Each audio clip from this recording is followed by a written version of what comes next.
name is Jason Margady. I come from Mississipaugastic Cree Nation, Innu Cree descent. Innu is Cree. It's our word for people of the land. My spirit name is Kabanatat Pine Sioux, which means he who walks with the thunder beings and shares their teachings. Thunderbirds were the original storytellers, which in our custom are the original lawmakers. We learn through our stories, through the experience of other beings. Our experience leads us to our education. It's not just graded papers and A's and B's. I don't think an elder will ever give you an A because there's always so much more to learn.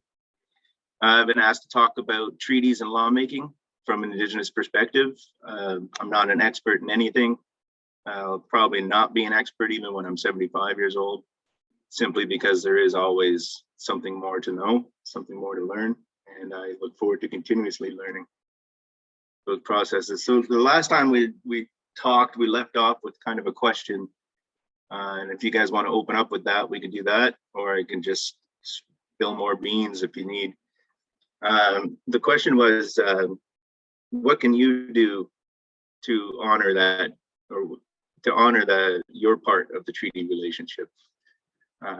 And if by show of hands anybody wants to volunteer to answer that, we can start with that, or like I said, I'll just open a can of worms for you.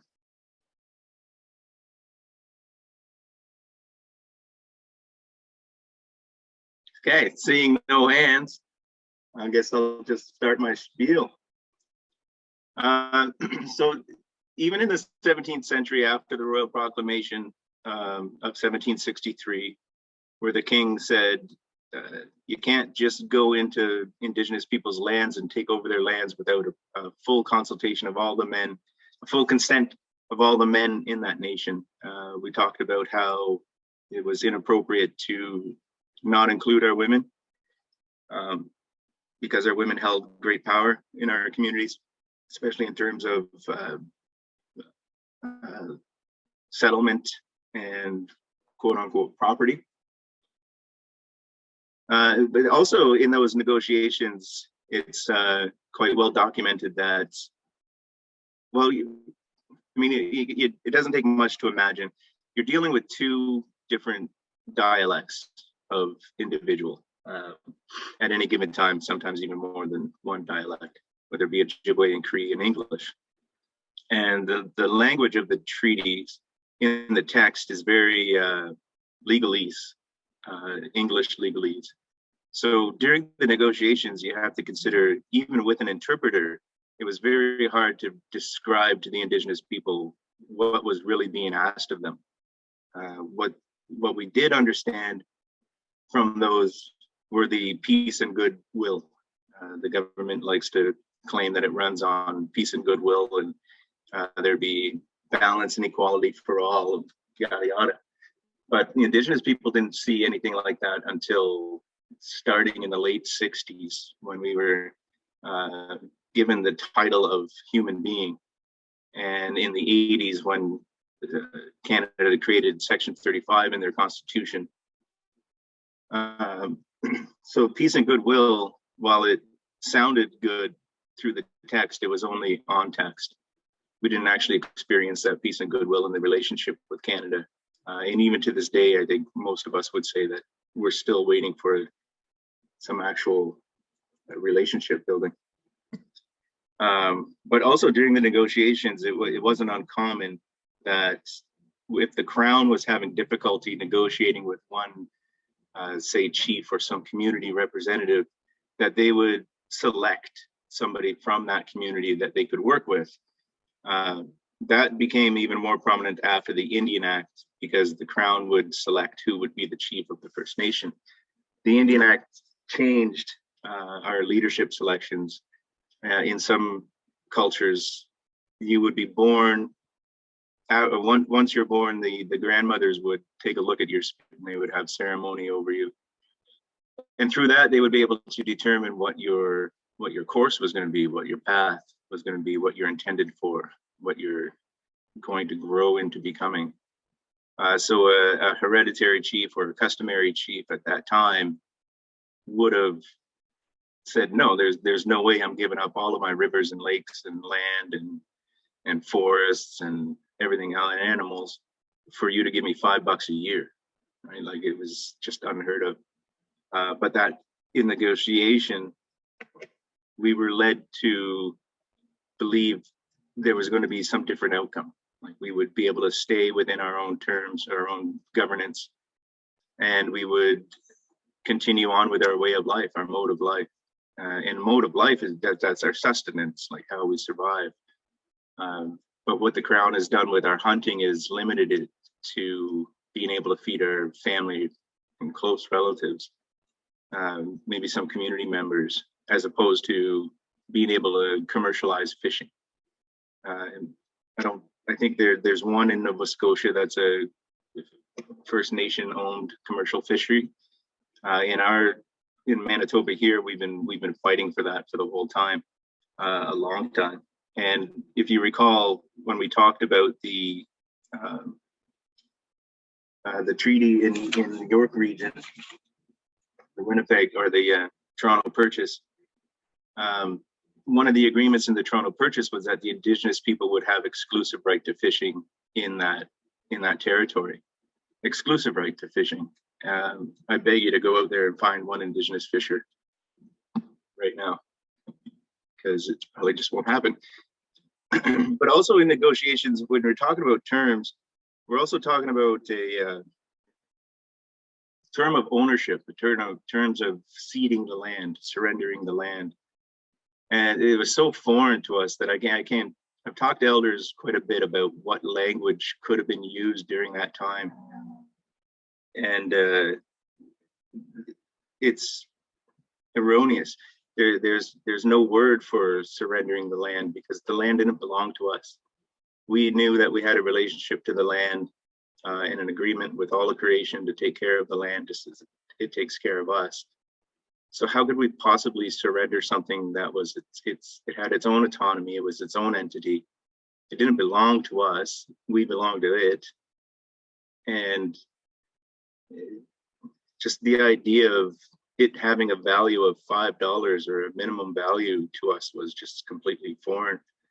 And that's when you get into the whole identification of the unilateral interpretation of the treaty. Take it again, in the many treaties, I think, were the 18th century, more around the late 18th century. In the Toronto Purchase, again, was like 1787, in and around that circa.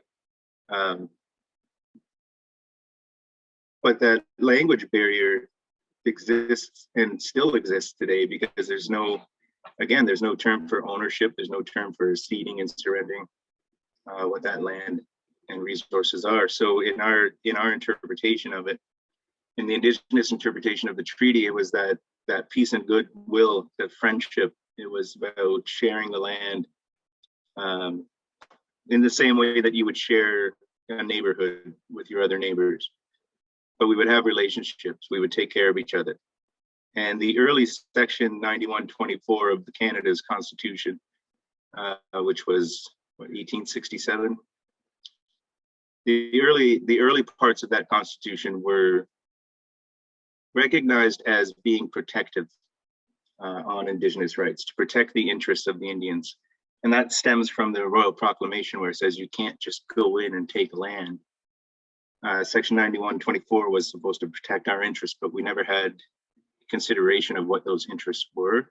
Even in 82, when they did the constitutional revisions and entered Section 35, we weren't the ones to define those rights. It was Canada who defined our rights for us, saying this is who you are as a people, so this is what you do, what you're allowed to do.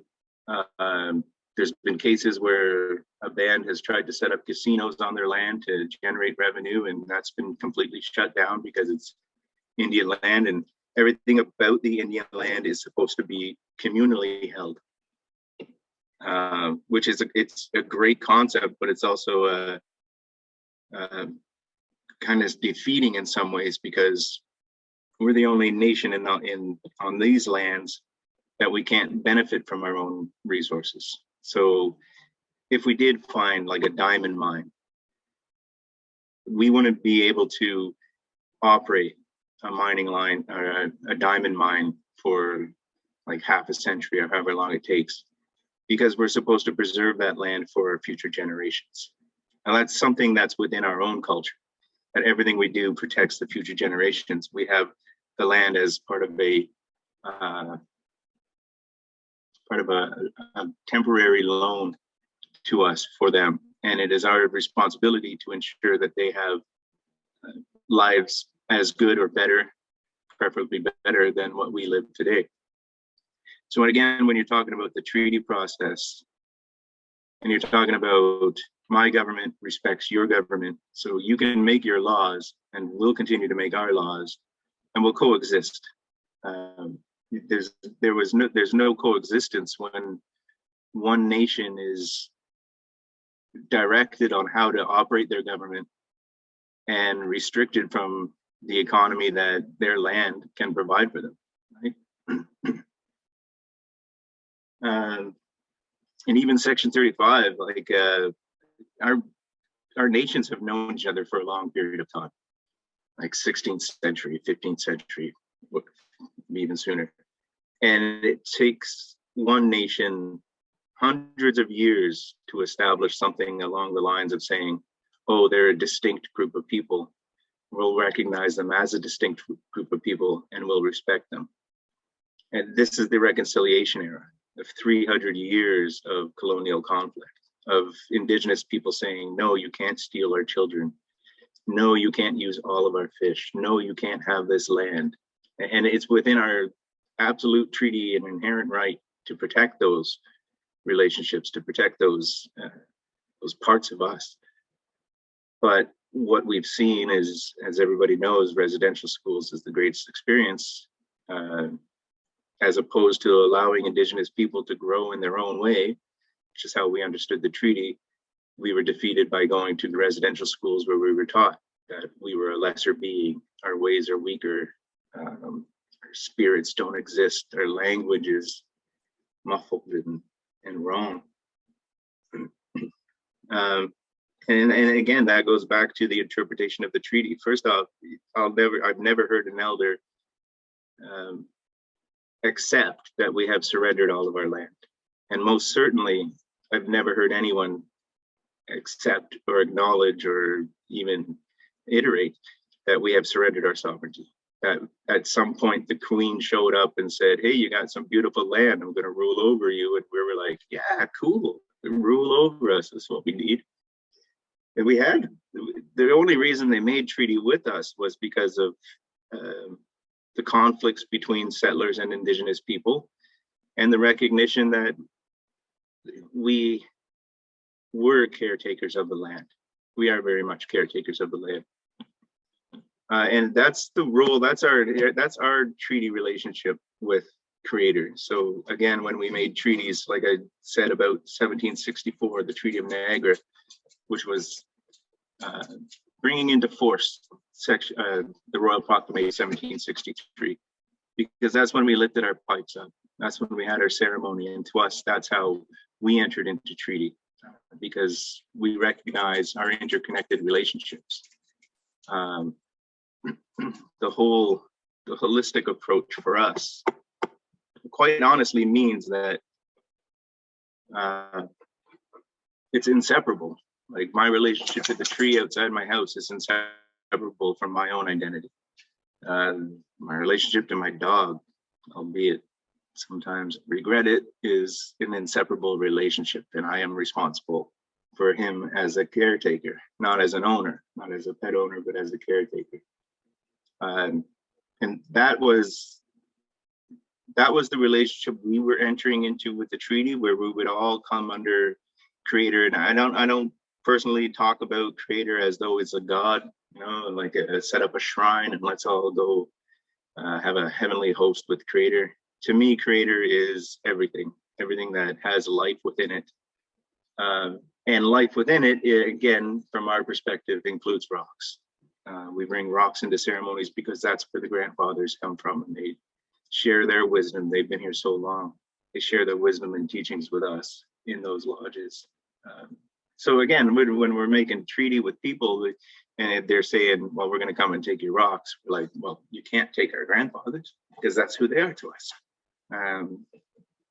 So that it was just that very dominant and ignorant way of working with somebody else. And again, if the treaties were honored, I think Canada would look so much significantly different.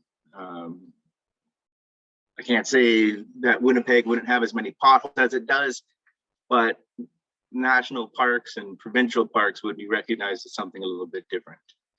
You would probably grow up in school knowing that there are sacred sites and what is sacred to Indigenous people, because that's how this country is supposed to have been developed, it's supposed to have formed. A good example of that would be, well, not a good example, but a closer to better example is the Treaty of Waitangi in New Zealand. There was, what's different about New Zealand, it's a smaller area, and it was one Indigenous group, the Maori people. And what you see today, though, is that their Treaty of Waitangi is recognized as a constitutional document. Constitutional documents are anything that the Crown has legislated, basically. It's all the laws that make up the country. And in New Zealand, the Treaty of Waitangi is recognized as a constitutional document that kind of acts as a gatekeeper, not a hindrance, but as a gatekeeper on what development needs to happen and who needs to be consulted and included. And also in their parliament, in New Zealand's parliament, they have a Maori party. We have nothing like that here in Canada. Instead of legislating the treaties, which would have brought those agreements into force, which would have meant that you're going to sit down with the Indigenous people and say, what are you responsible for? What are we responsible for? How do you develop your citizenship code? How do we raise our children? All those things would have come together in a much closer way. And I think, quite honestly, the country would have been a much more beautiful place. And part of my own goal is to work towards reestablishing what that vision was for our ancestors when they did enter treaty. Because it certainly wasn't a surrender of our autonomy, of our existence, and saying, please, yeah, do what you can to assimilate us and wipe us out, recognize us as hunters gatherers.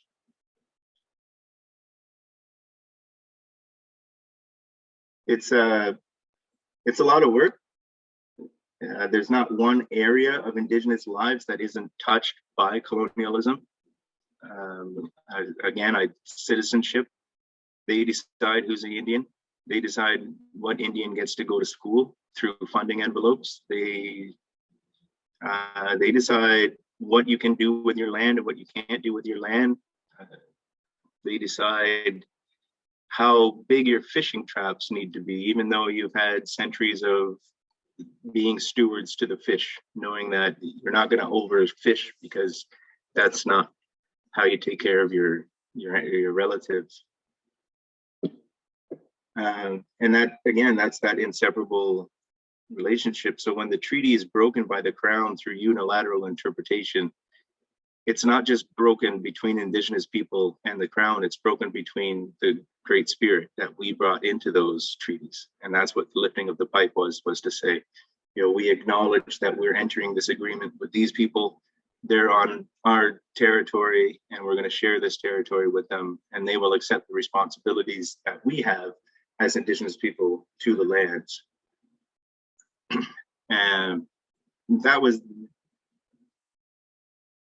the ideal situation, and it's going to take a lot of work to get back to that. But I think for the most part, Canada views Indigenous people as they open Facebook and take a look at some of the comments, and you'll see where we're at in that reconciliation process. But to me, reconciliation isn't going to go anywhere until we all know the truth. And I think the foundation of that truth is we are not Canadian. We are different people. We are distinct societies, whether it's Ojibwe, whether it's Cree, whether it's Innu, Anishinaabe, Anishinaabe. Iroquois, Haudenosaunee, Sioux, Saulteaux, Mi'kmaq, Maliseet, anyone out in BC. Like we're not the same. We don't have the same worldviews. And if those are worldviews, like that's to me what makes up the core of Indianness. The court talks about core of Indianness, but they limit again the core of Indianness to what they perceive to be the core of Indianness, and they neglect so much more. Like the core of Indianness is to be able to hunt, take care of your community, and proceed for the 7 generations, right? And that's what prevents us from economically developing some of our lands, is because either we didn't have that in our tradition the way that Canada would allow us, or we just it was either something that Canada refuses to acknowledge that we have the capacity for, or just generally an overprotection of what they perceive are protective ways to be. You have a recent case in Chilcotin territory of BC where they accept the self-determination of Indigenous people, not quite sovereignty, and they now have title to their land. And title to the land means that they are the absolute decision makers over that land. But the courts also left a creek in the back open to that territory, which means the provincial laws would still apply, federal laws still apply. So it's hard to say, we're building that better relationship when we're still very much under colonial control.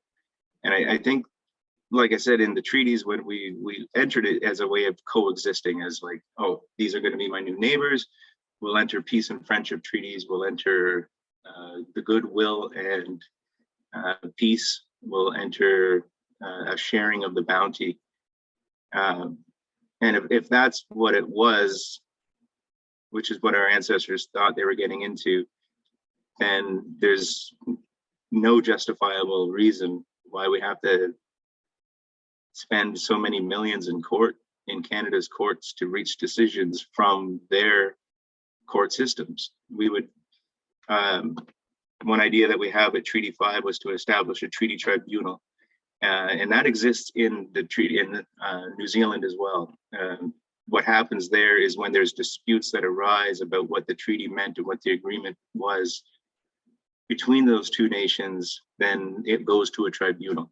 And the tribunal is made up of equal members of, let's say, British descent and Maori descent. And they converse and they decide what the best, fairest way through that interpretation would be. Unfortunately, they don't have any powers beyond making recommendations. So even if they recommend that this should happen, it doesn't always get instituted. But again, in Canada, we have nothing like that. We have specific claims tribunals, which you can go to the court system and say, historically, this was wrong, that you took all this land. Here's our argument, but your argument has to be presented in the colonial fashion. And you don't know whether that judge has been, the judge or the lawyers have been well attuned to what the Indigenous realities are. I mean, you have people who are like, oh, well, they spent 5 years on the reserve. I'm like, well, that's not exactly becoming Indigenous, is it? It's not exactly growing up into that reality. So what we'd like to do is create a treaty tribunal where there's disputes. It goes to a party or a tribunal of equal parties and actually becomes something valid after that. In our territory, one way that they acknowledged the treaties and our relationship with the land was to first make it illegal for us to bring claims forward to the court, and then institute a NRTA, the Natural Resource Transfer Agreement Act, without any consultation between any Crown agent or the Indigenous people. They said all the land that the federal government has, except for those reserves, now goes over to the provincial government. But this was at a time when we were trying to dispute land boundaries or borders. And we don't really want to call them borders because, again, it's not our land to section up and cut up into little pieces, right?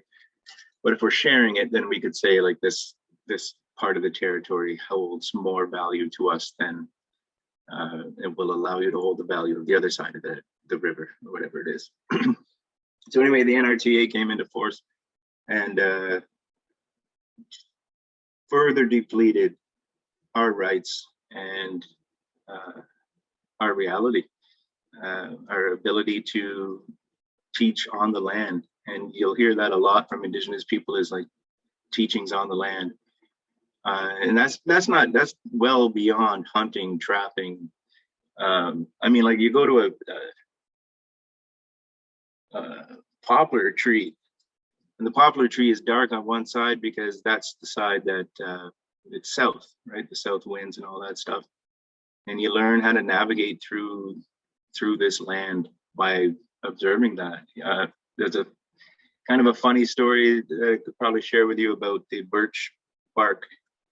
And the reason the birch bark has these little knots on it is because, in short, Wissahickachuk was walking through the forest, and is that right?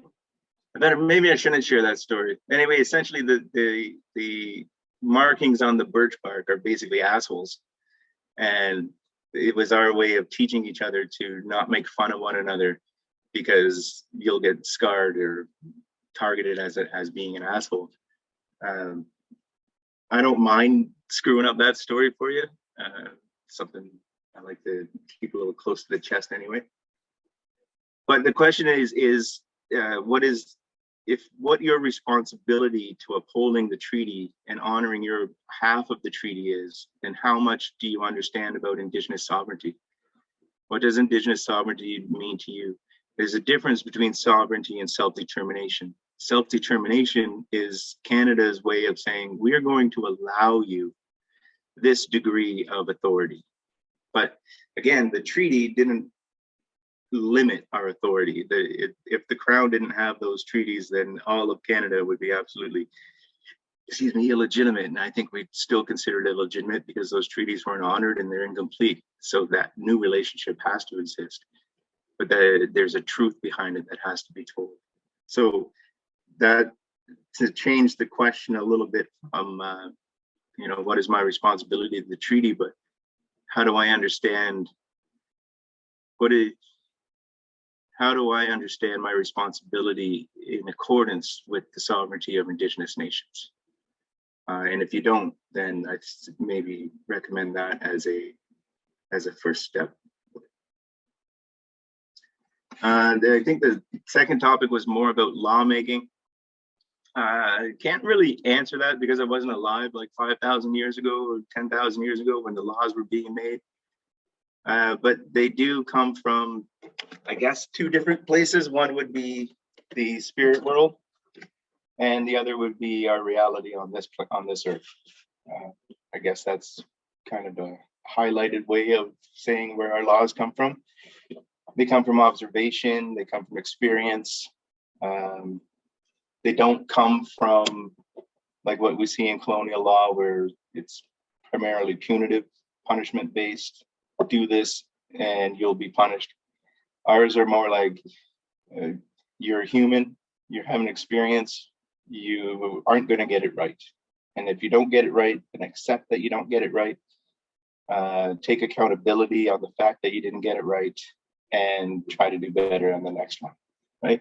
Essentially, I mean, there are grievous cases where something like cannibalism or what we know as the Wendigo would have required much more harsh action from the community.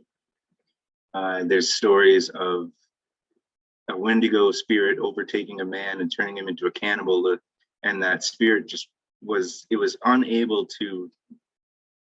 they were unable to get the spirit away from that being. And the only way to address that was to put the person to death. I mean, execution laws existed in probably every country. I'm not suggesting that needs to happen today because I think it's just too easy to say a person's a Wendigo, go get them. There'd have to be a a big trial on that one. But things like that, where we would all agree that that probably shouldn't exist today, but it demonstrates that we did all we can first before reaching a absolute punishable offense, or making an absolute punishable offense to somebody.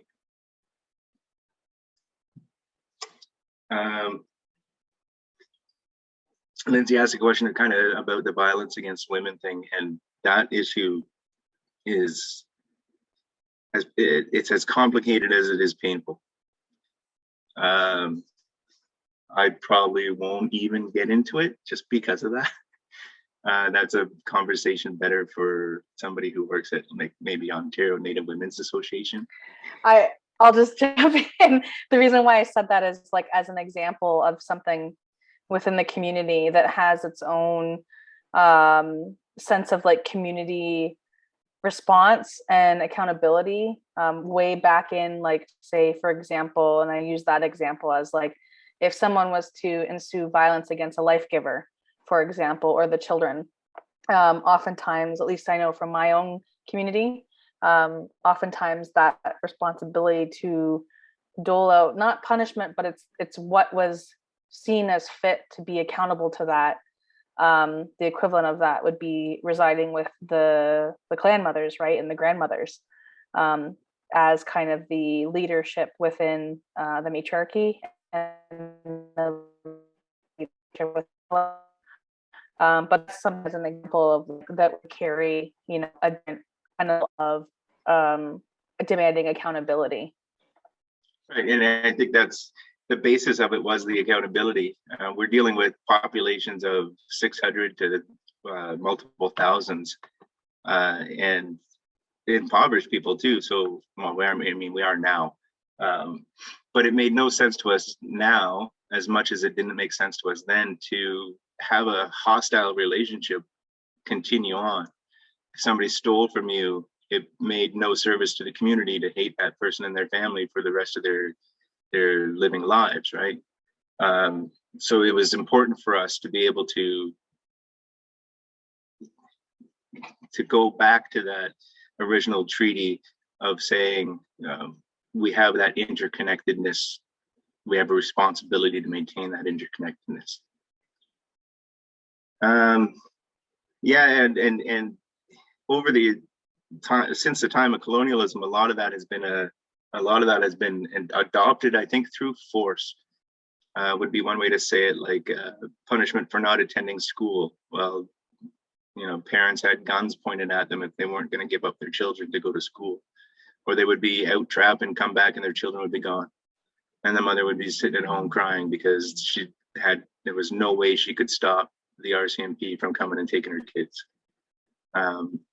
Even before that, during the Gradual Civilization Act years, which is the early 18th century, mid 18th century, the Gradual Civilization Act was Canada's way of dealing or tending to the relationship that they were trying to develop with Indigenous people by saying they need to be assimilated. They need to be like us. And that meant if you were caught doing cultural ceremonies, then you'd be sent to an infirmary. Indigenous women were sent to infirmaries for displays of promiscuity, right? Like everything was measured by some Christian or Catholic nun. Like the women were compared to the Christian or Catholic nun, and if you weren't at that level of behavior, then everything else was going to be wrong for you. The powers of that weren't in the courts, and they weren't in the RCMP. They were held by the Indian agent. So this was one individual responsible for like a whole territory of Indian people who would say what went on in those communities, how they governed themselves. They would oversee elections, or they would select the chiefs for themselves. If you did have, let's say, in Six Nations territory, for example, somebody had a cornfield. I know you guys are big on your corn and your tobacco, so it's easy to pick on. Somebody had a cornfield, they would have to approach the Indian agent to say, can I bring this corn into the cities to sell it and make a profit? And oftentimes the Indian agent would sit them on hold for 2 weeks, 2 months at a time. And by that time, the crop had gone sour. So there was nothing left to sell. Or they would just flat out deny them their opportunity to go to town. If the Indian agent didn't like you, there was no opportunity for that. And again, that's not how our treaty says. Our treaty gives us the right to our mode of life, our way of life. And part of that is sustenance, maintaining our own economic function, totally taken from us. There's so many negative examples. You could probably make a whole talk on like what has Canada gone wrong, or done wrong with the relationship to Indigenous people. But I think from your perspective as Canadian citizens, as artists, you could take a role of knowing what that truth is and conveying something a little more truthful. Again, I think it helps to understand, and not everybody shares this attitude with me, but I don't identify as Canadian. I'm mixed, so I kind of do, but my heart and spirit is with my people, so I have to, until they are fully recognized the way I could be recognized as a Scottish bred Canadian, until my Indigenous side is of equal value to Canada's governments, Canada's society, then I can't identify with that part of me. I don't know if that makes sense to you. Ask me about it, maybe I can elaborate. But I do have to get on the road in a little bit. I'm supposed to go up to work. I've been kind of neglecting my own duties, my own responsibilities. But I want to leave a lot of time for questions, because we left our last discussion on a question. So I don't want to just, bombard you with a bunch of facts and truths and then say, good luck with it. Thank you, Jason. Before we continue, I was telling Lizzie, like, oh my God, I have tobacco since we started the today event, and I'm so sorry. I just wanted to offer this to you. I just got this new beautiful red color fabric with this tobacco. So thank you, Jason. I do have the other one over here. So I'm gonna put them together. I guess this one goes also on the tree that you mentioned, the previous one. Jason, from the perspective, no, thank you. From the perspective of a local art service organization, an organization that is trying to understand what is our role in this journey. So what are the ways that you can see that a local art service organizations can be part of a meaningful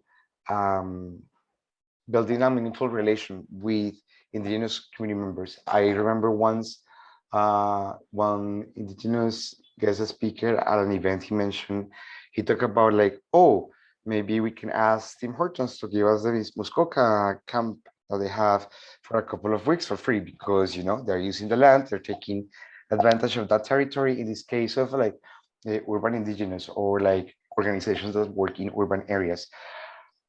What can we do to support taking not a leading role, but just kind of like opening up the space and giving room to the conversations with artists and other indigenous people? So I just wanted to ask you this frank question, because yes, we can say that we can talk about like social reconciliation, we can talk about the iTalks, we can talk about Art Connects, we can talk about these workshops, but what is a healthy way to continue building the relations with other indigenous peoples?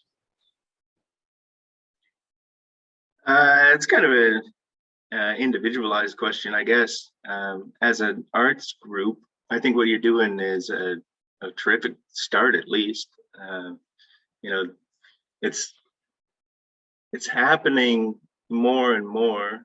But like I said, if the treaty was honored, this wouldn't be anything new, right? Like these would be constant talks. These would be classroom discussions. These would be university level kind of papers. These would be in grade 3. You'd be learning about stewardship of the land and what that means, and why you can't take more than what you need because someone else is going to need at one point too. Individually, I think, again, it goes back to, well, kind of an interpersonal question of what does that coexistence relationship look like to you? How would you coexist with the people who are not Canadian by choice? And I mean that because if anybody comes into this country, they take a citizenship oath and they become Canadian, but they do that by will. They do that by their own choice. Maybe some exceptional cases, but for the most part, that's what they've done, which is not what's been done for Indigenous people. We've just been adopted in, assimilated as Canadian people, Canadian citizens. And the dangers of that is that what happens to our ceremonies, what happens to our worldview, what happens to our governance and lawmaking when we are nothing different and we forget our original instructions. Again, it's like this talk is great because I've seen through your list, you're talking to quite a few well-informed people. I'm not going to include myself into that category, but you're talking to a bunch of brilliant people, well-informed on Indigenous ways and Indigenous culture. And I think that's a beautiful start. I think that's the right kind of start. There was a question last time about communicating with elders. And I assure you, like, those elders love to talk. Don't come in and be like, hey, Jason Merkley said I could call you, so tell me everything that you know. But like, do it respectfully, follow that protocol. If you don't know what the protocol is, then make that your first question. I would like to ask you questions, but how do I approach you to do those questions? And then just have those conversations. Like, what do you really need to know about the Indigenous reality? And I wouldn't ask questions about like spirituality or ceremony, or ask them to share sacred stories or anything like that. But you can have honest questions of like, I understand that the treaties were supposed to be about coexistence. What do you think I could do to help move that coexistence along in a more truer way? Something like that. Just don't stop learning. That's all. Like, I got to keep learning. Sorry, Julian again. This reminds me of a conversation that sometimes I have with my friends when I'm abroad, and it's kind of like talking about these issues that happen in Canada that many people are not aware of, like the relationship with Indigenous peoples, or also how in some areas Indigenous peoples do not have access to drinkable water, or they don't have access to a good internet as well. And how Canada, and this is in a very personal note, how Canada is very good at branding and marketing itself like an amazing country, and come and join us and be part of this huge, amazing cultural mosaic family.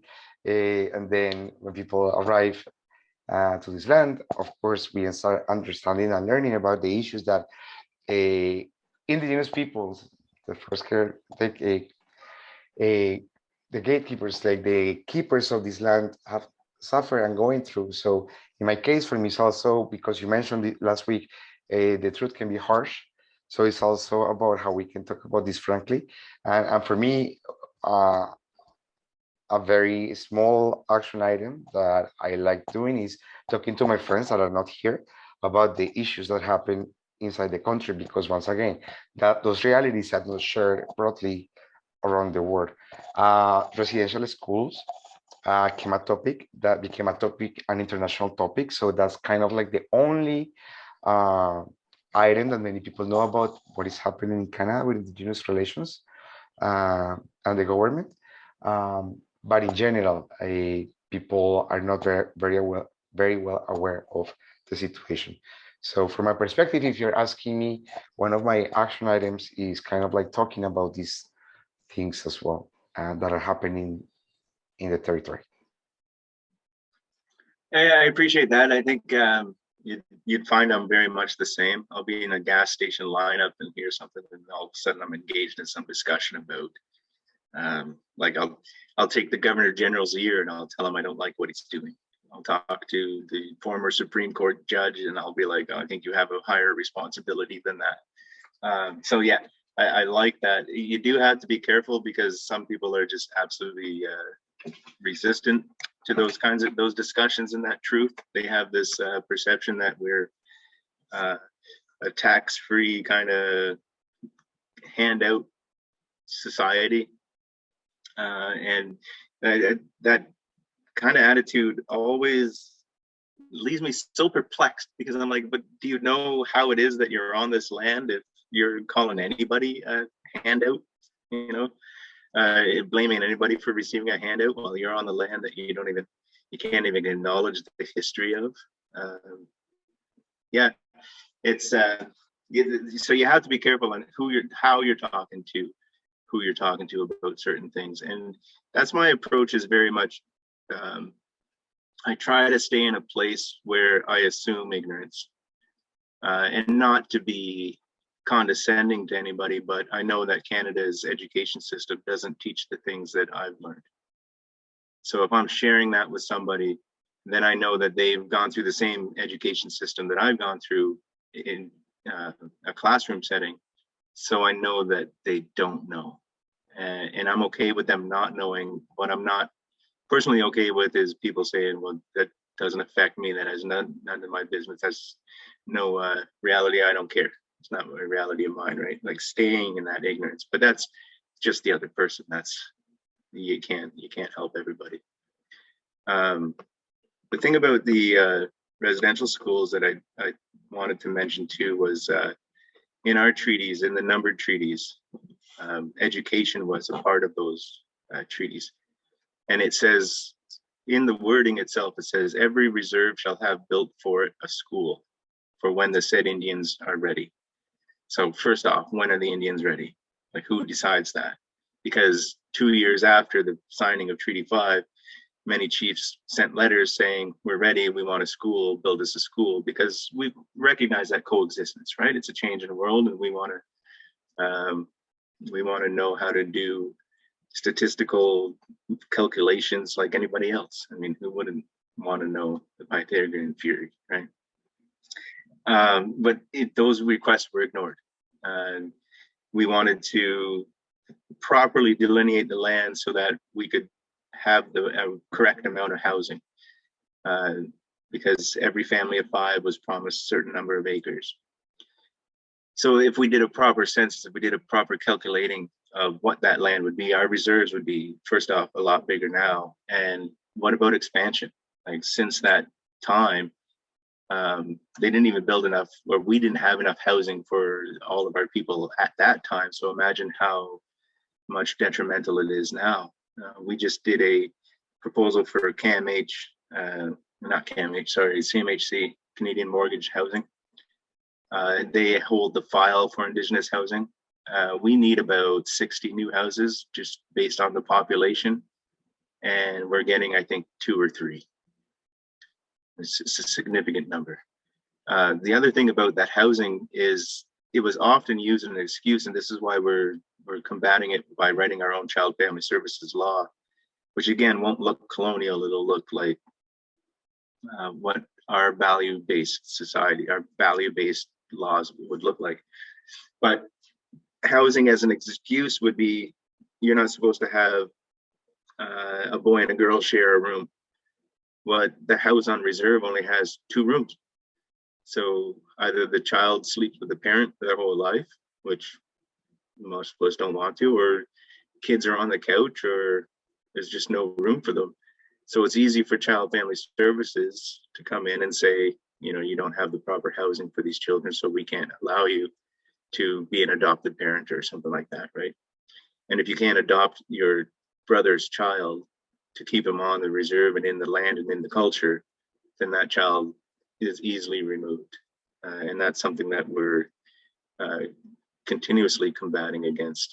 But also without the respect of saying your worldview is as important as my worldview, then it's easy to subjugate somebody's rights. It's easy to walk over them, because if you don't recognize the difference, then you're going to treat them as a failure of your societal terms, right? Like what your society has set up for its own people works for that society, sure, to some degree, I guess, but in our society, it doesn't.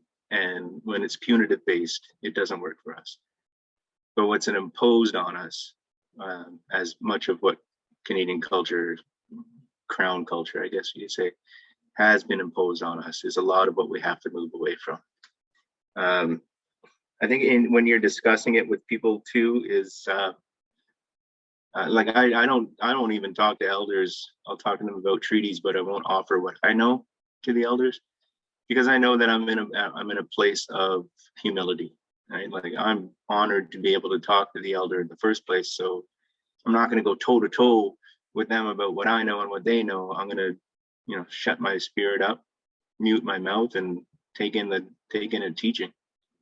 And I think that's a valuable lesson just for anybody, right? Like acknowledging that you have a long way to go and being okay with that, learning along. Jason, I don't know if anybody has a question, but I wanted to ask you something. Please use the chat option. You can also unmute yourself if you want to ask any questions to Jason. Well, people think their questions. I wanted to ask you, so a couple of years ago, I was at an event, and it was a poetry event, and this poet, I do not remember his name, he's indigenous, and he was talking about this document. Please, if you can help me to know the name, but it's I think is not the Indigenous Act, but it's a document where people who are not indigenous from their mother's side, they cannot have access to. So that one, isn't it a way to kind of start saying who is indigenous and who is not indigenous? What is the name of the document? I think what you're referring to is what they call Section 9. No, what the hell section is it? It was for a period of time, Indigenous women weren't counted on census. So the Indigenous women were not counted as Indians, because unless you were married to an Indian or acknowledged as, that was your only status. In colonial society, your only status as a woman was what your relationship to the guy was, right? And in our culture, we didn't, like, no, you never subjugate a woman to a man. Ask my grandmother that, she'll tear you a strip. But what that raised was questions of status. So in, I think, 1950, they overturned the idea that a woman would only get status through the man. And cases of law years later, but let me just, I'll give you the example. My grandmother lost her status when she married my grandfather. So, because as a woman, she didn't have status, right? So she lost her status, and she couldn't pass down Indigenous status to her children. Take 40 years, 45 years or so after that, there was a decision that said they can actually reinstate the grandmothers or the women in their status, and then they can pass it down to one generation. There was a question earlier about like whether that's cultural genocide. Well, genocide is defined as the purposeful elimination or extinction of a people, right? Forcefully removing away children. Those are definitions of genocide. That's what residential schools did. It wasn't just a cultural genocide. They were removing children. They did that in the child welfare world too.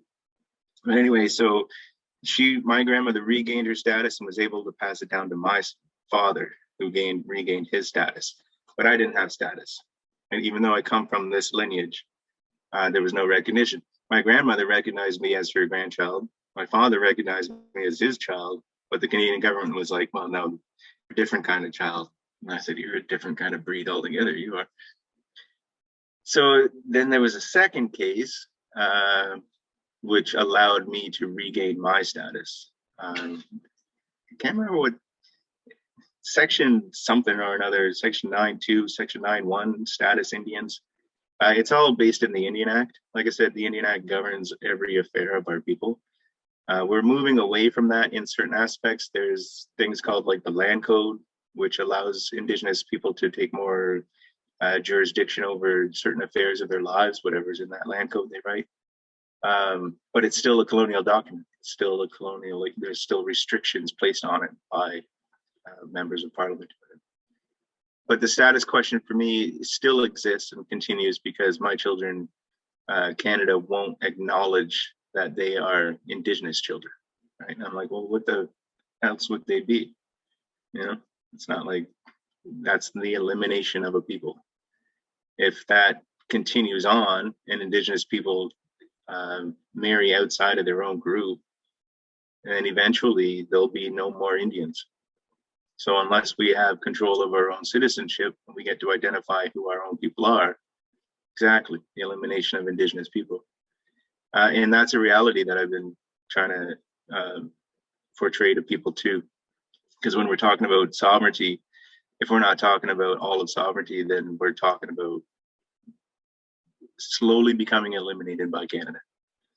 Like I said, Justin Pierre or whatever his name is, what's that fucking prime minister clown? This is the actor guy, the drama teacher. Our current prime minister, Canada's current prime minister, his father in 1969 created the white paper that was supposed to be no more Indigenous people were going to have any special rights.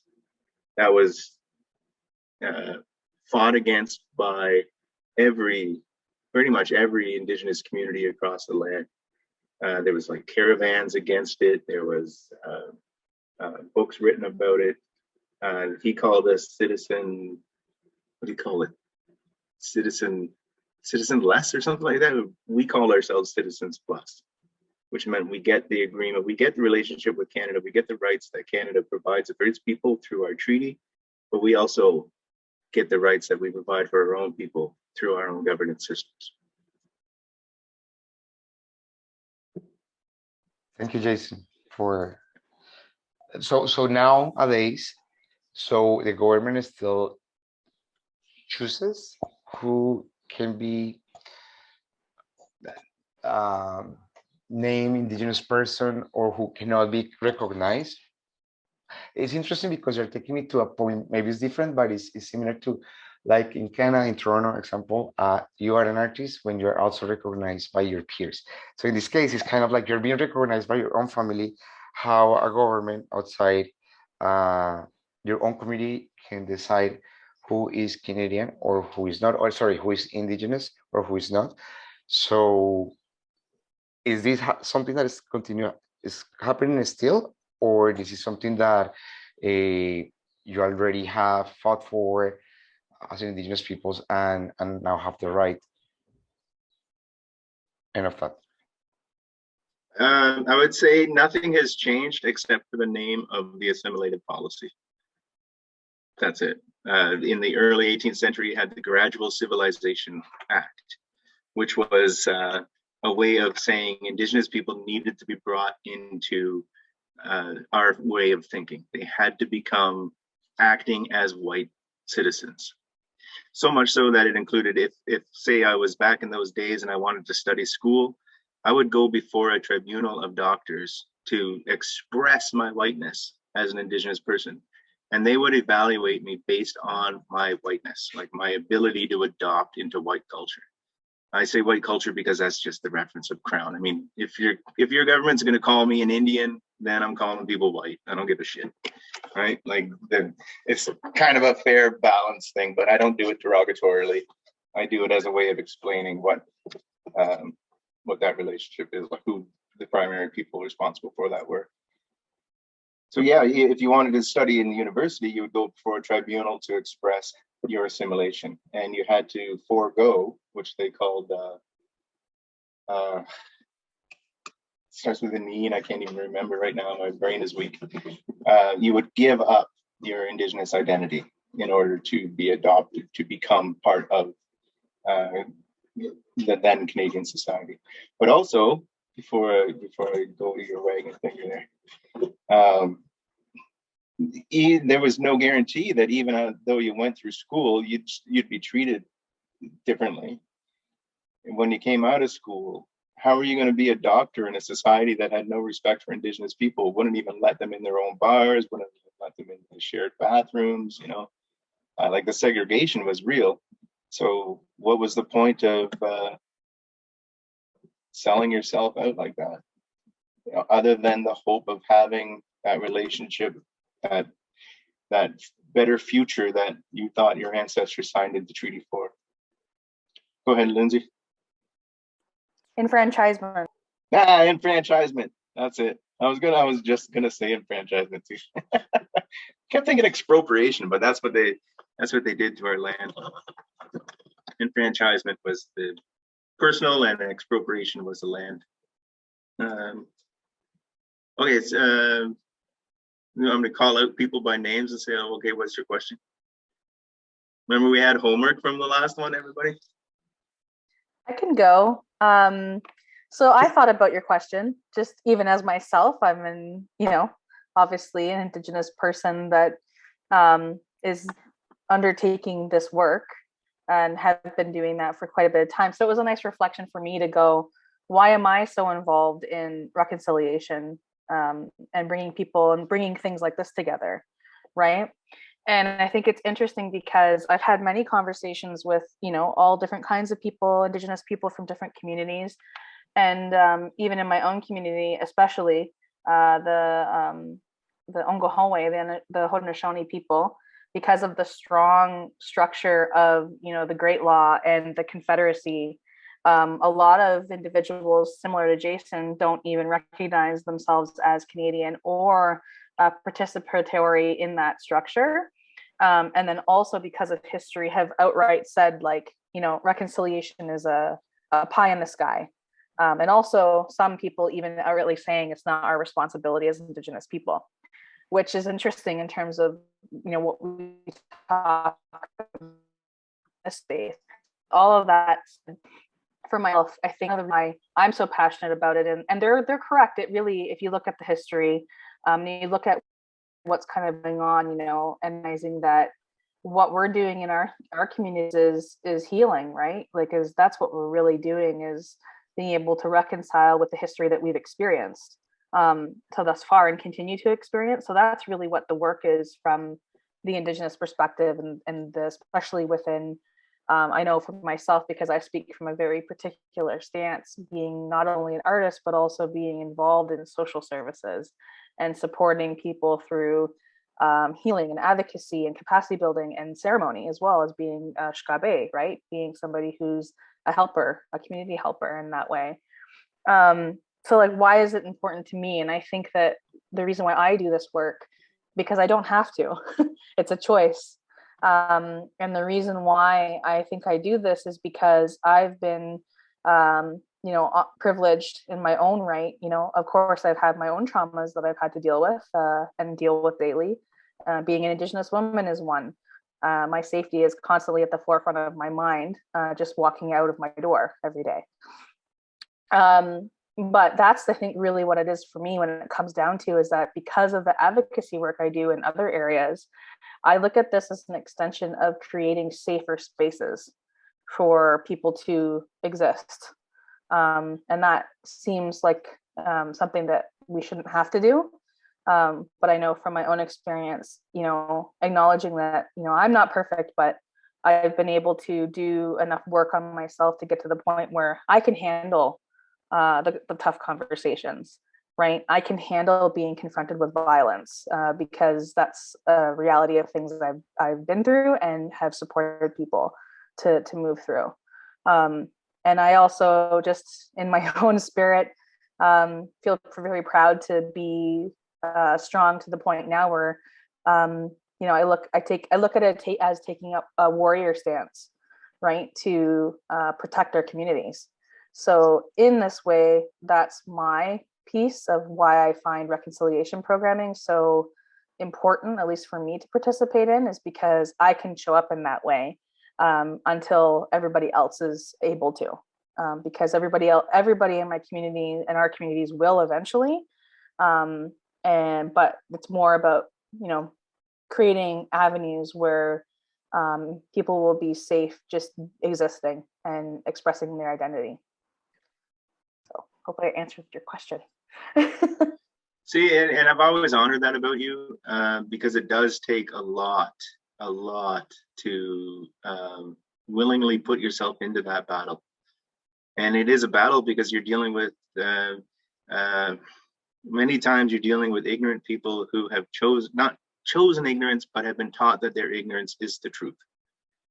Right? Like what relationship with Indigenous people, what treaties, what are you talking about? They gave us the land and that's the end of the story. That's what their education system has told them. So it's for me personally, you feel every word like a shot to the spirit when they talk about it.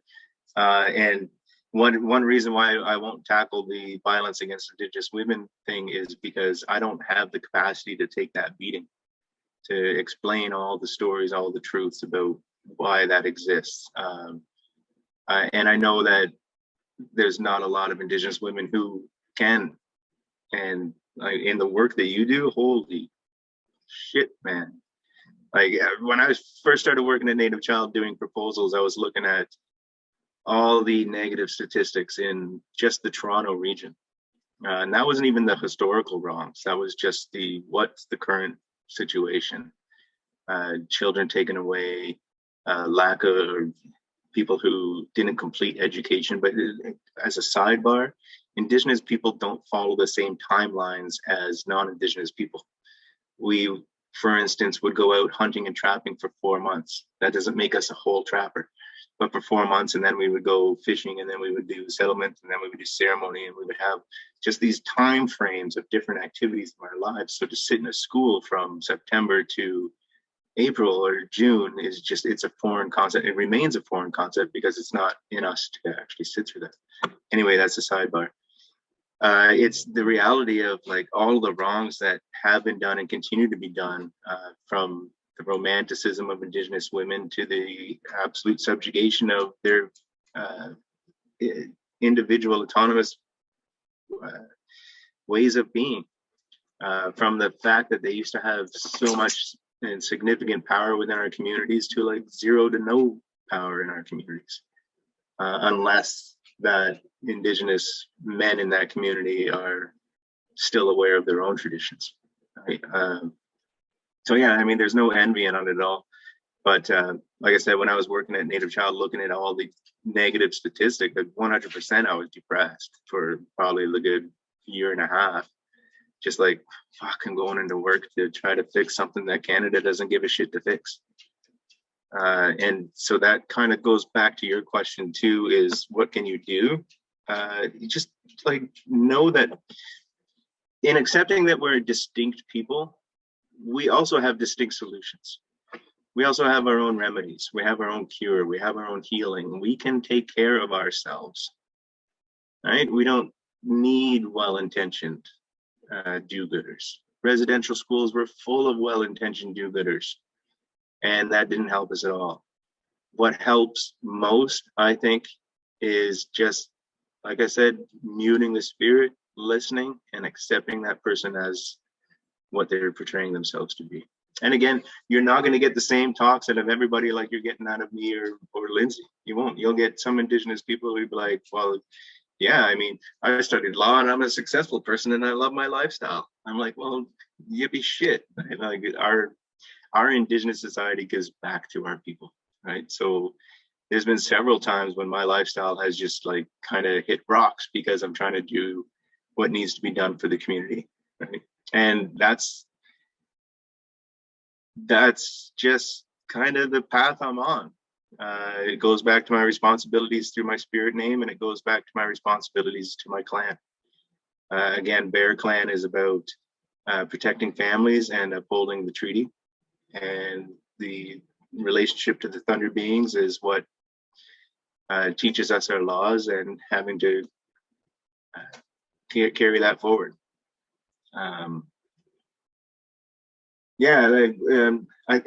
In that light of that little share with Lindsay there, I think it's important to understand that you're really digging into a painful topic, right? So the more you challenge that painful topic, the more you perpetuate that painfulness. If you challenge it in a way of like, oh, come on, that's not true, then just piss off right now, right? Like know that you don't have the capacity to learn and you're not going to help. So just take a sidestep, take a back seat, let someone else move forward and let them help. I love the idea of creating space, but it's more like giving back space, right? Like land acknowledgements. We've talked about them so many times. We acknowledge that we're sharing the land with the Indigenous people. Then share it. Right? Share it. Demand that your government give to the Indigenous people what it gives to its own, a percentage of their collections. And Jason, and once again, in the case of organizations, because I remember last week you were talking about like we are grateful to share and to be able to create in this space. When you mentioned like that's the first thing that you mentioned that is not happening. So once again, not talking about the government, but as an arts organization in Toronto, how does it look like? Is it allocating some funding exclusively for Indigenous artists to do their own projects? Does it mean to allocate the space specifically for Indigenous groups to be part of it? So I'm always thinking about like that perspective, and I know Lindsay has a question. I just raising Got your you quoted. You're getting new funding, Lindsay. That's what he said. So just to add to the land acknowledgement piece, I actually was just talking about this on the weekend with a friend of mine, and hopefully it's okay that I'm sure he's a pretty candid person. So, but I've heard it from a couple other people as well, which is like really interesting to me about the land acknowledgement piece. Is it's funny, just this food for thought, right? As Indigenous people, like we're getting back to the place of that's part of the healing process, and that's our wrestling, claiming what was almost lost. I don't say lost because the fact that Jason and I are even sitting here talking to you is proof that it wasn't lost. Based on what we're doing here too. But one of the things that I've heard a couple times is like land acknowledgements are really not, I mean, yes, we do them as Indigenous people, but we do them all the time, right? Like if you're a practicing connected Indigenous person, you're acknowledging that land as soon as you wake up and when you go to bed at night, because life is ceremony. You could do a ceremony every single part of your day. If you wanted to, you could do it all day. So really it's kind of flipping the script and suggesting that land acknowledgement is really for y'all, right? Is to really take that part of it to acknowledge. And that kind of goes in with the what Jason was saying earlier about, taking that one step further of just acknowledging the history, right? And that's what I'm always asking for when I'm, having conversations with people about land acknowledgements is, it's great to do, but why, right? What's the why of why you're doing it? We know why. So, as much as it's a really great practice and it's respectful to bring someone in to do that, it's just posing the question, who is the land acknowledgement process really for? Why is it at the level that it is right now and how it's kind of in action, So it's just a food for thought that I've been kind of talking with some of my colleagues about, my brothers and sisters that, have been doing some of this work too. So I just wanted to add that little bit there. Land acknowledgements to me, they're kind of like condiments at a picnic with no meat, no burgers, no hot dogs, just condiments. Like, hey, look at we're happy that we have this stuff. We'll put it on something then. Right? Like put some action behind it. Put some, like, don't just say the words. And I love what you said about maybe opening up a different envelope for Indigenous funding specifically, or building relationship with Indigenous arts groups, doing something together, maybe assisting them and helping them find funding for what the work that they do. There's tons of endless opportunities, but I think the first step has to be in acknowledging that you're approaching a different countryman, a different citizen, a different society, and then again, not putting restrictions on their developments.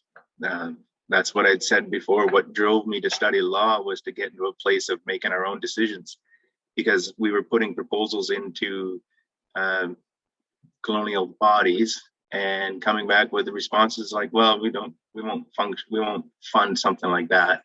And it was just, to me, from their perspective, it made sense because, okay, well, we don't see the value in that, we don't understand that. But to me, it was a degrading insult to say we can't come up with our own solutions. We have to follow your prescriptions, right? Like,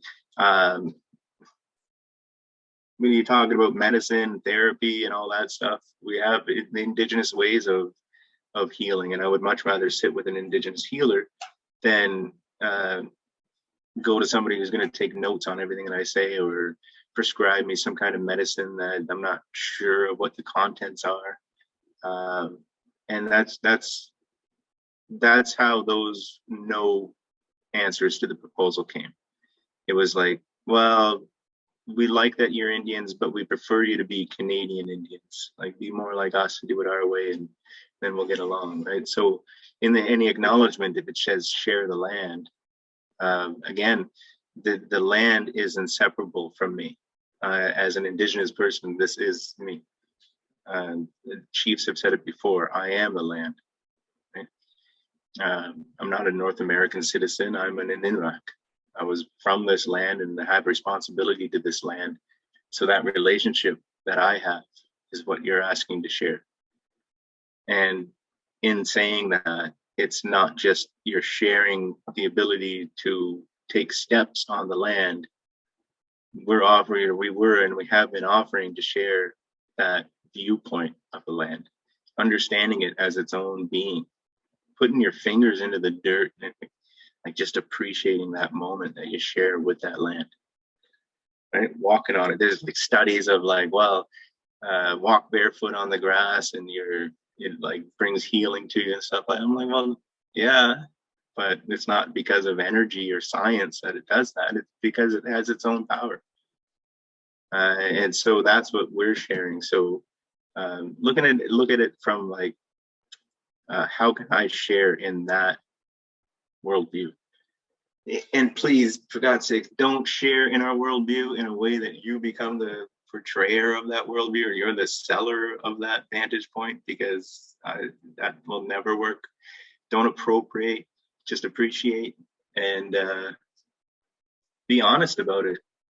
Like, even by honesty, I mean, like, if you don't agree with the idea that our rocks have spirits inside of them, then say so. But be open to any kind of explanation as to why that actually is.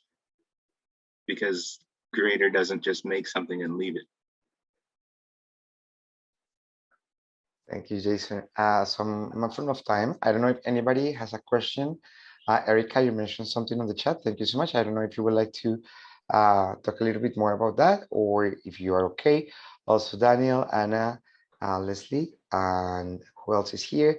Bradley, Talia, North, Other is here, and Pearl, Christina, if you want to add anything else, or if you have any questions for Jason, just let us know, use the chat, or you can also unmute yourself. I would like also to remind you all that we have on Thursday, our next session is happening, Understanding North York. So we're taking it back to Takaranto, North York, the area where we operate as a local art service organization. But I don't know if anybody else would like to add anything else. Jason or Lindsay, any few words before we wrap up the session? Oh, Leslie has a question. Leslie, go ahead, please. Hi. Yeah, it's not a question. It's just, I'm a student of human rights and equity studies at Georgia University. I just feel that all the information that you share with me, it's like resemble with all the things that I'm learning. And I just want to say thank you, because it's different to just hear for one side, but having two different people saying two different perspectives, ideas, clarify a lot of me, help me to rethink and to value more all the information that you're giving us. Thank you so much. Thank you for all the space like you're giving here also, Julian, about getting us people who are in this session to learn more about Indigenous people here in Canada. Yeah, just want to share that I'm enjoying the sessions, and I'm looking forward to the next one. Yeah, thanks. I honestly came here to be contentious, so I'm surprised anybody appreciates what I have to say. Of course we do. Of course we do. And we are really grateful, Jason, for having you here. It is an honor. Two more hands. Daniel, go ahead. Hi, just wanted to thank you again, Jason Miigwech, and just so much has resonated with me. I'm a nurse, and I'm also a person with a disability, so I have that interesting intersectionality in the in identities, and I definitely understand like it resonated with what you were mentioning in terms of sort of the issues with sort of accessing treatment and culture, and the issue of sort of prescribing culture in a way, just trying to access, for example, Aboriginal services at CAMH. And because my disability is not addictions related, because it's not a matter of alcoholism or drugs, they won't prescribe that treatment to me. They won't give me access to those teachings and access to the elders there. And it's really built into because of where they get their funding from. Right. And ultimately, so what numbers do that they need, and what do they have to have on paper? And so working sort of as an artist and running an Indigenous collective of artists, Red Urban Nations in Toronto, we work a lot with healing and opening those invitations for Indigenous artists to get together and to create space and to share knowledge in that way through art, just to really help create a sense of community and connection to those spaces as well. And we also integrate that with with creating in community gardens as well. So different medicine gardens in that. So that way we incorporate the art with actual physical teachings that are connected to the land and tending to and caring for those plants in that space. And just trying to go for healing in that way, because there's definitely something that I've noticed is there's a lot of competition, unfortunately, when it comes to grants, when it comes to funding between different Indigenous groups that are operating within the city, and it becomes like this really difficult challenge. It's very, very tight, and it almost has Indigenous groups competing with other Indigenous groups, even though we all really have the same goal and the same hopes for the space in mind, or at least we're sort of traveling along similar lines. And so I didn't know if you had sort of any suggestions on or words of sort of encouragement in terms of trying to maybe change that system, trying to sort of make it so that way there's really funding for everyone, rather than sort of this my grant application beats out your grant application kind of a situation over what is already a very small fraction of a pie that's allocated to Indigenous peoples operating within the city. And Miigwech again, thank you so much. Yeah, you're welcome. In terms of funding, I've thought about that quite a bit. As an interim solution, you could have discussions with the organizations and saying, look, focus on what you know. Don't open up new avenues that somebody else is already trying to go down, or new roads that someone else is going down, because then you not only reduce the pot, but you reduce the effectiveness of what it is that you're trying to put forward, right? Like say maybe food sovereignty. Why have 30 different food sovereignty groups when you could have three very effective groups, right? Those considerations. Those are more like executive director kind of level decisions, but they always have year-end meetings, I guess. Can't remember what they're called, annual meetings. And you can go to those meetings and make your suggestions or just send emails and stuff like that. Whatever you feel works, don't be afraid to say it in the right way. Always I always try to hold to my cultural values when I approach. I'll always try, I said, quote unquote, try, because sometimes I gotta spit it out and let someone know that they're in the wrong. But that's as an interim solution. If we're gonna have to battle for funding, then let's respect each other's position in that and let the best body do their best work. I say interim because what we're trying to do in this territory and many territories is strike up own source revenue agreements. And like I said, in the treaties, it's about revenue sharing. It's not just about yeah, go ahead, build your cabins and we'll call that sharing the land. You know, it's no more effective than me going into my neighbor's pool every day and swimming around in his yard, you know, leaving a mess and having him clean it up. Like, it's that kind of same disrespect, right? That's his, and I respect his, so I'm gonna have to ask them if I can do this. So what we're trying to do with the treaty negotiations, and I say treaty negotiations because even after 150 years, they're incomplete. But we're trying to enter and have recognized own source revenue agreements. So imagine these 600 plus First Nations in Canada having own source revenue agreements with the Canadian government, which is what the treaty is, right? So it's implementing the treaty. So we have own source revenue agreements. Mississipaugastic then has a portion of the share of the land. Manitoba's GDP, I don't know about Ontario, I know it's a lot. Manitoba's GDP is somewhere like $38 billion per annum, and none of that goes to the First Nations, right? If money is given to First Nations, it's through bidding, it's through funding, it's through some kind of agreement in principle. That treaty says that we already have that agreement. So we're just revisiting what our rights actually are. We have the right to take care of our people. So in the long run, and it sucks to say that in the long run, but I think the long run has gotten shorter since people have started taking up this battle. I'd like to see our own nations having full control over our own economy, our own finances, fiscal sharing, the way that our treaties were supposed to be. And then we can contribute to the healing of our own people in the urban centers. The reason so many people are in the urban centers now is because that's where the promise of a good life is, right? We know that the promise of the good life wasn't on reserves because everything is so limited on the reserve. You have a small plot of land, you have no access. In many places it's flyout communities, so you have no access to the general economy. Drinking water is a big issue. So why would I stay in a reserve where there's no drinking water?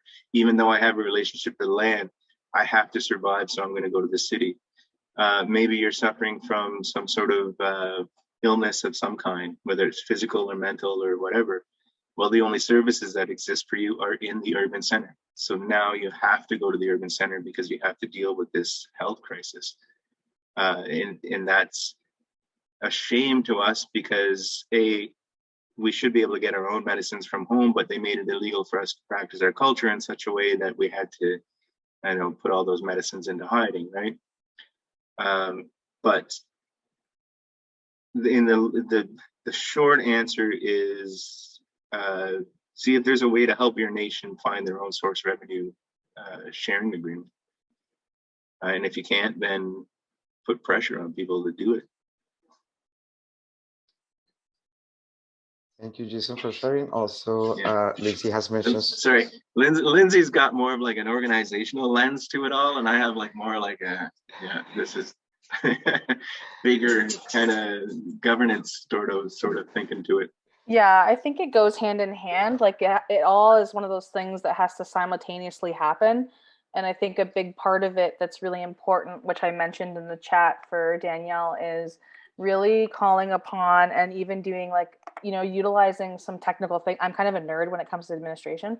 I like making reports and doing stats and stuff, but also research. So like one of the things that's really important, that's a good foundation, is like do your environmental scan, a thorough environmental scan.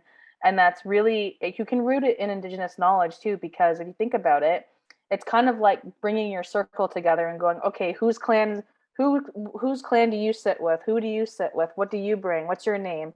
Because again, it's that information, like I talked in the intro session, that's how you basically bring everybody together and understand what the skill sets are. And then you can utilize that and do it from a very like strengths-based perspective, right? And reframe it to be able to support whatever it is that you're doing from a community perspective, right? And that's basically what I was saying. Not volunteering you for more work, Jason, but like Jason and I have extensive experience in grant development, and writing. We know kind of how to navigate the system. So really looking to utilize some of those people in your community that know and have that experience, right? You know, I'm going to talk Jason up. He can write a really good grant, and it's a lot of it is about language, right? And like knowing how to say things, how to explain things, that, and also understanding the political environment of like what's being looked at. You know, so there's a lot of things like that. And our organizations, and he's right, like I work for a really big provincial women's organization. So there's a lot of bureaucracy and like different pieces to that. There's a lot of policy, you know, advocacy and change making that happens within that, and working and trying to collaborate as much as possible with government, for example. But really, it's about bringing forth truth and basically, you know, saying this is what we need, and we need you to stop telling us what we need, right? So that's what people like myself and orgs that I work with and things like that. There's what people are doing, right? So it's kind of tapping into those networks. And I totally agree with Jason in terms of don't redo what's already being done. Try to collaborate as much as possible with people that have been doing it for a long time. But again, of course, if there's, and I'm not going to say that every organization is perfect either, because I've definitely had some of my own experience of that not being so. And sometimes it is important for it to be specifically grassroots, right? It's just a matter of really getting a sense of, you know, your direction and what you're doing, and then doing having a fulsome picture of what's readily, like what's actually available to you, right? But yeah, that's all I want to add. And I think if you are doing it grassroots, then have the protocol set out from the onset. That way you're just mitigating conflict in the future, or reducing the potential for conflict in the future. Because especially in my experience with the Toronto area, was you weren't dealing with one or two specific Indigenous groups. You were dealing with pretty much all of them, right? So if you were writing a program, which I did many of, you'd almost have to make it generic enough, or have it like, what I mean is a Cree teaching to a Mohawk isn't going to have the same resonance as it is with another Cree person, right? So when you're in that area, just be mindful of the different groups of distinct people that you're dealing with. Because as Crees, we didn't scalp people, and I'd be scared to shit to get scalped nowadays anyway. So I've always respected the Mohawk for that. Jason, thank you so much for joining us today. It has been a pleasure. We hope to have the opportunity to meet in person. Actually, I had a friend visit me from Winnipeg recently, and I was like, I need to go to Winnipeg, and I need to go to. I love Winnipeg. Actually, I went for the Human Rights 50th anniversary, and it's interesting because I was going back to the human rights, and there are many of the rights in the human rights, you know, proclamation, that if you go through them, you can highlight many parts that is like, oh, what about this for Indigenous peoples, or like so many parts of each article that is a contrast, because once again, as the government champions itself for human rights, and how it's happening at home. But thank you so much. I would like to share with all of you also the link right now. Liz is premiering. Her video is premiering already. And next week we will have the 2 talks from Jason online. So you're more than welcome to actually check those out. Jason, thank you so much for joining us. Thank you so much to all of you.